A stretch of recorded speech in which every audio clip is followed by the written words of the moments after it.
Hello and welcome to Walker Tea Review. I'm Jason Walker here with a Taiwanese oolong to try out. Now you may see oolong spelled a couple different ways, W-U-L-O-N-G or double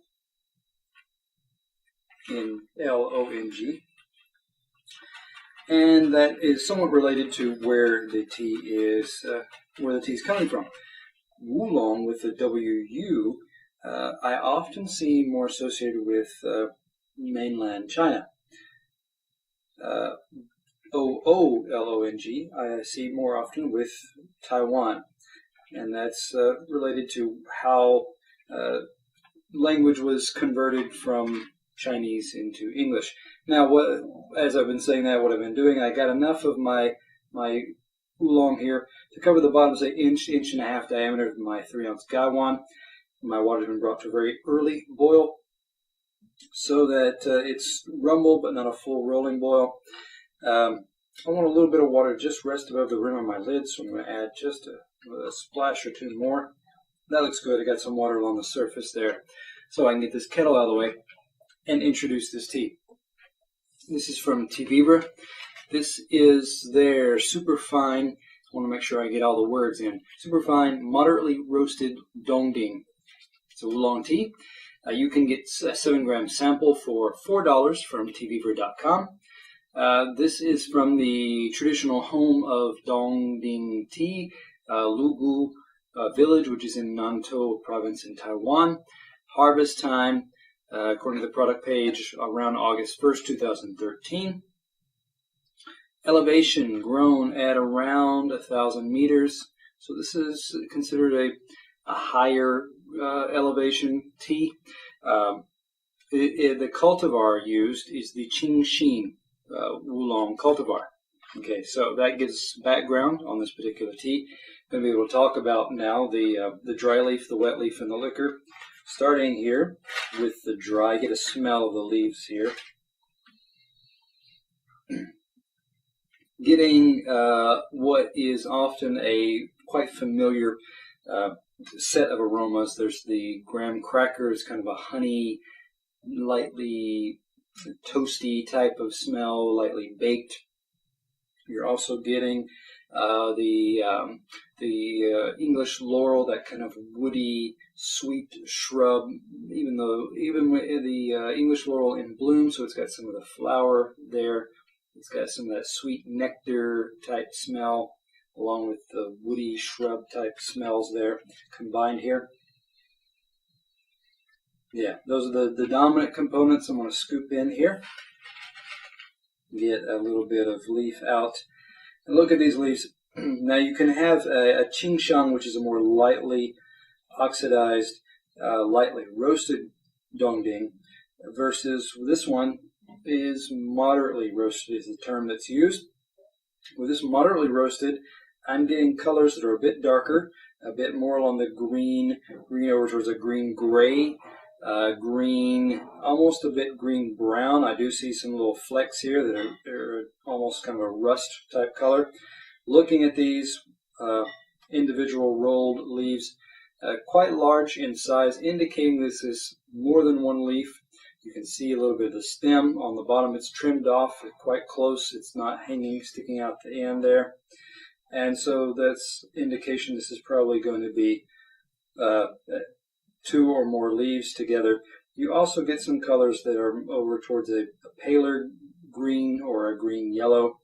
But this one is a bit darker, especially if you're more familiar with some of those Qingxiang type of dongdings. Having talked about the dry leaf, can move on now. Get ready to pour this. Let me get to angled my lid over to the side like that.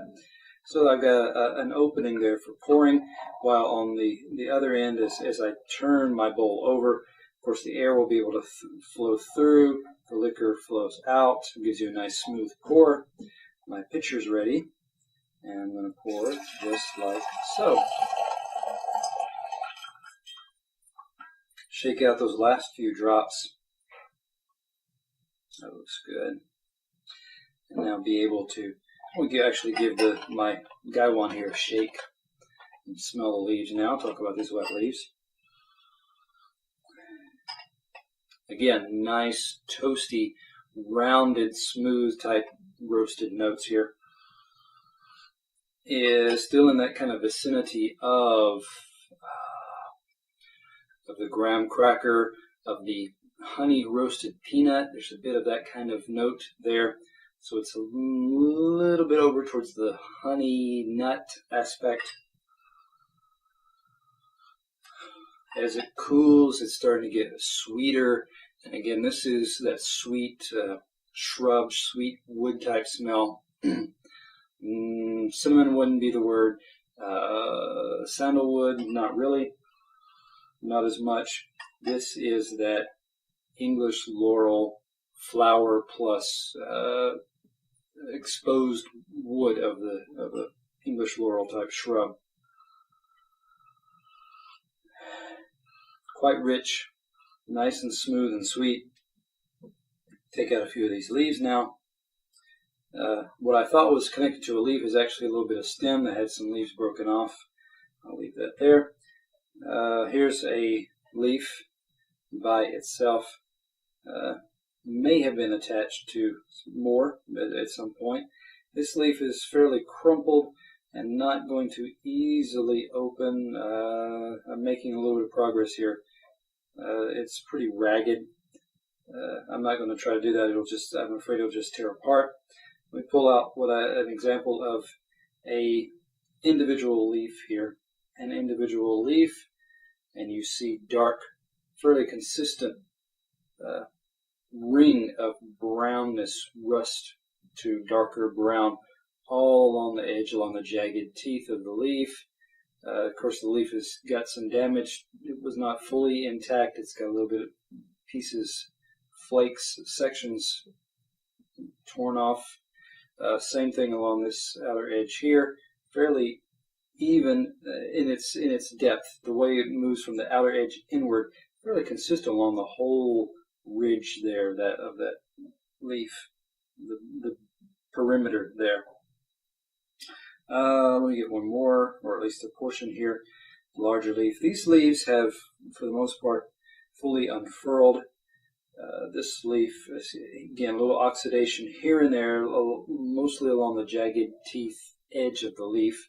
This is probably a half of a leaf, maybe 3/4 of a leaf there. So I'll set that there on my lid, press it down a little bit, and set that aside. I'll get to talk about the liquor now.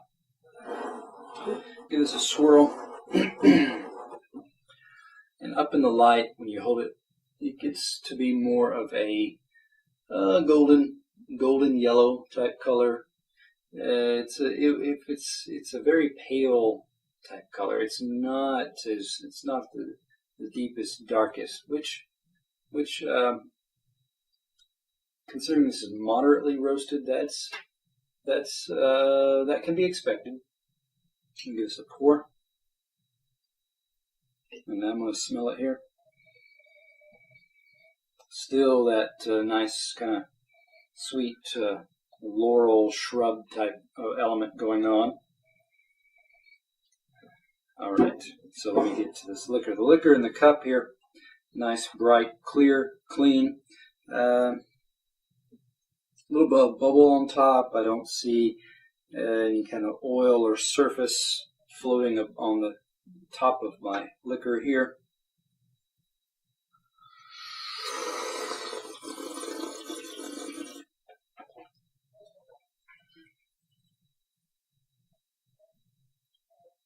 First thing that hits, it has aroma. It's got that kind of laurel, again, kind of a shrubby, floral type aspect.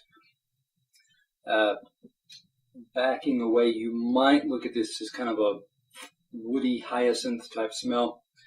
One of the other things that really hit from the start was a nice, thick, kind of rich texture, a brothy type element.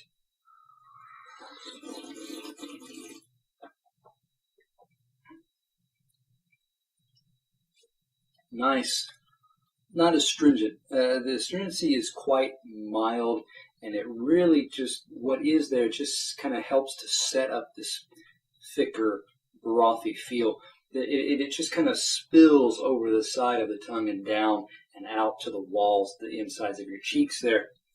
It just gives this kind of thick richness there, like a hearty soup broth maybe.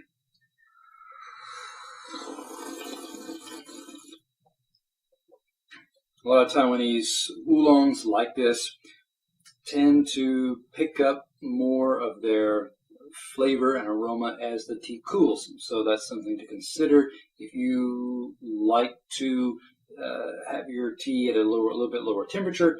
If you find that you end up drinking your tea at a lower temperature because you're busy and you get to the tea after it's cooled longer than you expected, this is the kind of tea, and Taiwanese oolongs may be the right choice for you because they actually kind of boost with the cool as they cool.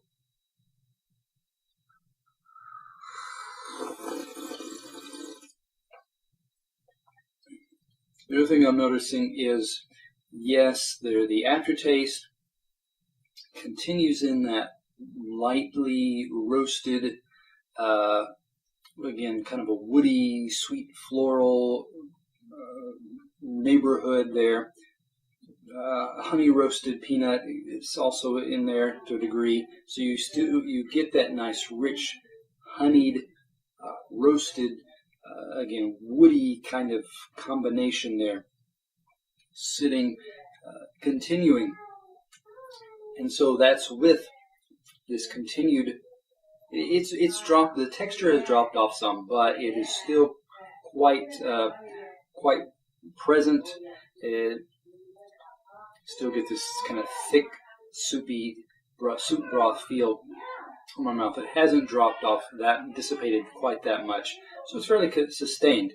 Looking at these components, the texture, the sweetness of the aftertaste, the continuation of the aftertaste and the texture within the aftertaste, the aromas that are smooth and kind of round,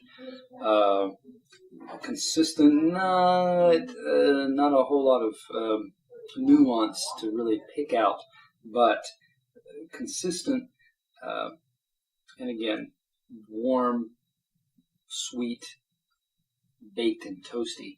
I would probably give this one a decent score. I would give this one a 91. Nice, smooth components, not excessively harsh. The roasting didn't put this off too far. It wasn't necessarily under roasted, so it left anything lacking in that sense either. So come back to Walker Tea Review to find out about oolongs with the LWU and the oolongs with the OO and all those other teas that you can learn about by subscribing to the newsletter so that you get the videos directly in your email, or by subscribing and becoming a member so that you get the in-depth writing articles that are printed, the interviews, the information. You can find harvest reports. I'll go ahead and tell you that's coming up soon, where we'll be looking at what to expect from the 2014 spring harvests from multiple locations. So come back to Walker Tea Review to find all those things.